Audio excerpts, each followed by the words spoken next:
জামালপুরের বংশাই নদীর ওপর সেতুহীন হয়ে বন্দিদশায় ২০০ পরিবার। বাঁশের ভাঙা সাঁকো দিয়ে পারাপার করছে স্কুল শিক্ষার্থীসহ নারী ও বয়স্ক মানুষ। জামালপুর থেকে ফারুক আহমেদ ভুইয়ার প্রতিবেদনে বিস্তারিত। মেম্বার চেয়ারম্যান হইলো ভোটের সময় খালি ভোট নেয়, কাম করে দিব, শাক দিয়ে দিব, ওই করে দিব। এই ভোট নিয়ে হেরা কোনো কিছু করে না। উন্নয়নের মহাসড়কে এগিয়ে চলেছে বাংলাদেশ, কিন্তু এই উন্নয়নের চাকায় আজও পিষ্ট জামালপুর সদরের দিকপাইত ইউনিয়নের ছন্টিয়া পটল গ্রামের পশ্চিম পাড়ার ৮০০ মানুষ। আধুনিকতার ছোঁয়া যেখানে চোখের সীমানায়, মাত্র ১৫০ মিটার দূরেই ঢাকা জামালপুর মহাসড়ক, অথচ এই গ্রামের মানুষগুলো আজও যেন মধ্যযুগে বাস করছেন। বংশাই নদীর ওপর এই ৫০ মিটারের বাঁশের সাঁকোটি তাদের একমাত্র ভরসা। শুষ্ক মৌসুমে এটি টিকে থাকলেও বর্ষায় রূপ নেয় মরণভাবে।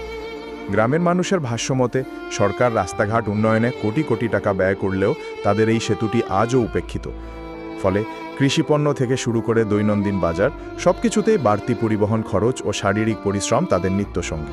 সাঁকোর জন্য রাস্তাঘাট নাই, করে মনে করেন একটা ভ্যান গাড়ি চালাইতে পারি না, একটা কোনো কিছু কর্ম করে খাইতে পারি না, গাড়ি নাই, গাড়ি ধর লাগে, মাসের বাড়ি নয়, ভাড়া ধর লাগে।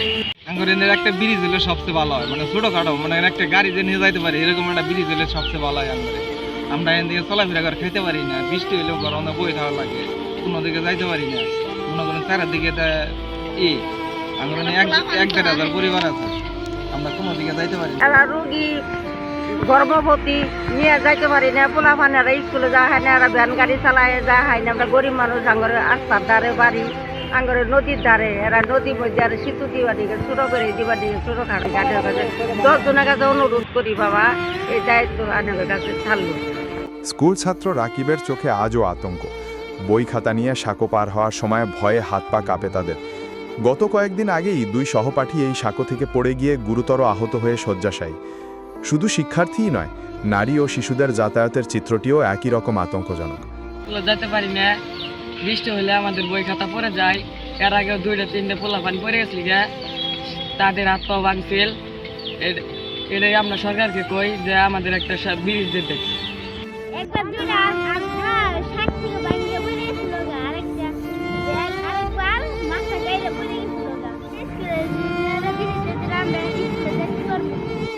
তবে সবচেয়ে করুণ দশা হয় যখন গ্রামে কেউ অসুস্থ হয়ে পড়েন। হাসপাতালে নেওয়ার পথে রোগী নিজেই হয়ে পড়েন শয্যাশায়ী। ভুক্তভোগী সজল মিয়ার আক্ষেপ, জীবনের ঝুঁকি নিয়ে ব্যবসা করতে গিয়ে বারবার আহত হয়ে আজ তিনি সর্বশান্ত।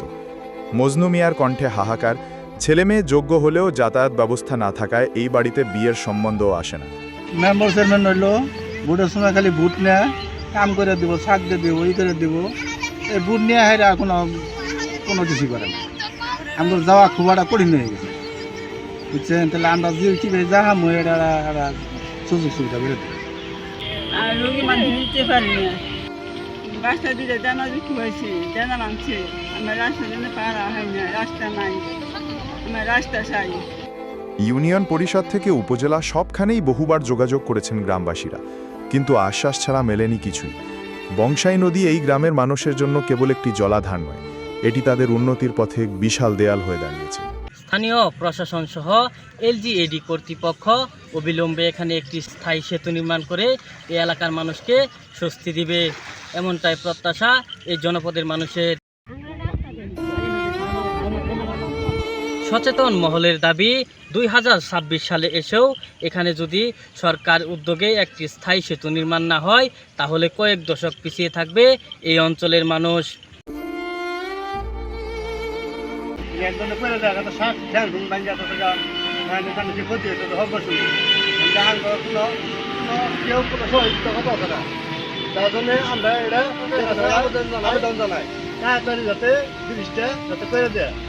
ছন্টিয়া পটল গ্রামের ২০০ পরিবারের জনগণের যাতায়াতের যে সাঁকোটা, যে কোনো মুহূর্তে যে কোনো সময় একটা দুর্ঘটনা ঘটতে পারে।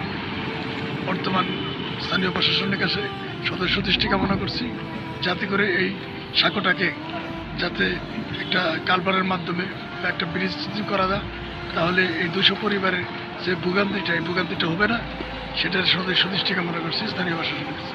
২০০টি পরিবারের প্রায় হাজারো মানুষের মৌলিক চাহিদা, যাতায়াত সহ নিরাপত্তা নিশ্চিত করতে একটি সেতু এখন সময়ের দাবি। জামালপুরের বংশাই নদীর তীর থেকে ফারুক আহমেদ ভূঁইয়া, 52 বার্তা 24, জামালপুর।